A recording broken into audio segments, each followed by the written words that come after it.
Morning, world. It's about 20 past 10 in the morning on the 12th of the 12th, 2023.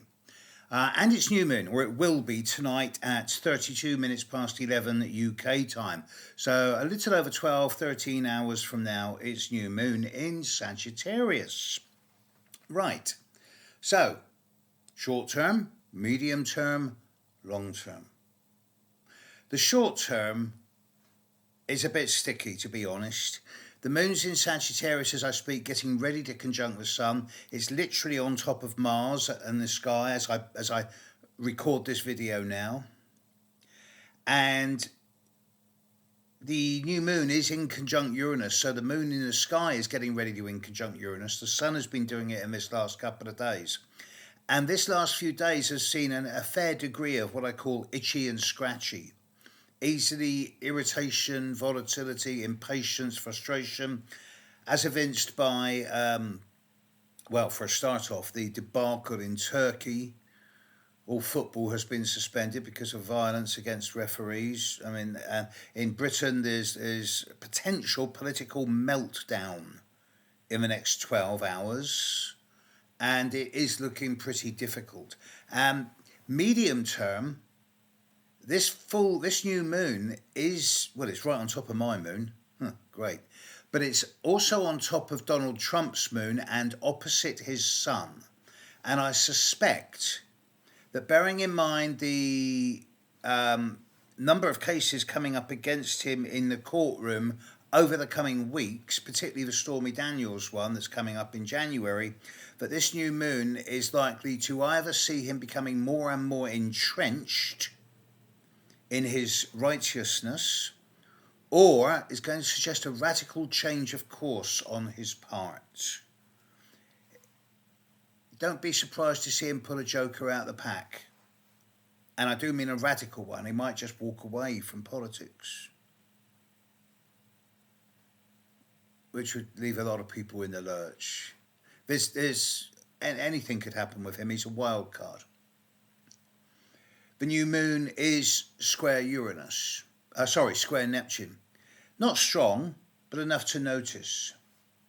So in the short term, this is a bit of a sticky one. But by short term, I mean the next 24, 36 hours. The long term picture of this new moon isn't that serious.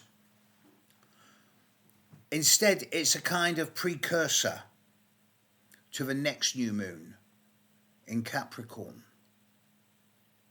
which will be the last new moon before Pluto leaves Capricorn. Now, Pluto's going to leave Capricorn early next year and move into Aquarius. I work with geocentric astrology, i.e. based on the Earth, but sometimes I look at the heliocentric chart where there are no retrogrades. And by looking at the heliocentric chart, the Sun conjunct Pluto happens within a day or so of Pluto moving into Aquarius, both geocentrically and heliocentrically. So the next new moon in Capricorn in a month's time is going to be hugely significant for the world. The medium term, there is so much Sagittarius energy at the moment, and it's going to be ramped up. Now, today and tomorrow is a particularly strong time. Now, everybody loves Sagittarius. Of course they do. They're joyful, bouncy, optimistic. Sure, they've got a big mouth and they're not subtle or tactful or diplomatic, but they're normally bouncy and fun. Let's just not talk about the black dog moments and the melancholy and the isolational periods where they just get depressed for a brief period of time before bouncing back all cheerful and jolly and joyful. Every sign's got its dark side, remember that. And medium term, I've got my eye on that Mars in Sagittarius. It's now at 12, 13 degrees, something like that. Where is the damn thing? It's moving, 12, it's moving into 13 degrees in an hour or two's time. And it's getting closer and closer towards the end of Sagittarius. Mercury will go retrograde in less than 24 hours' time, underlined. With Mercury retrograde in early Capricorn and then moving back into Sagittarius, Mercury and Mars will meet up at 24, 25 degrees of Sagittarius. Retrograde Mercury conjunct Mars. And this will happen in the last week of December, and it will be square Neptune. I can't help but feel that this is going to be triggering a lot of different individuals across the globe. Not so much a global phenomena as more a lot of prominent individuals making radical changes in course, decision making, actions. This is an interesting time, and that's a curse as much as a blessing. There's not a lot of stability around at the moment, but there is the potential for hope.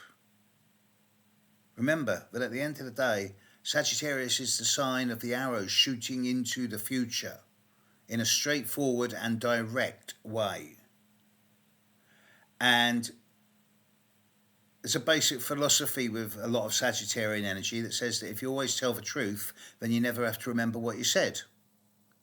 Simple is not stupid, simple is not complicated. And perhaps that is collectively what we all need now, a degree of absolute transparency and honesty towards everyone around us and towards ourselves. Because the way you deal with others is actually just a reflection of the way you deal with yourself. Oh God, I'm getting psychological now. Time for me to go and get a cup of coffee. Catch you later, world. Bye.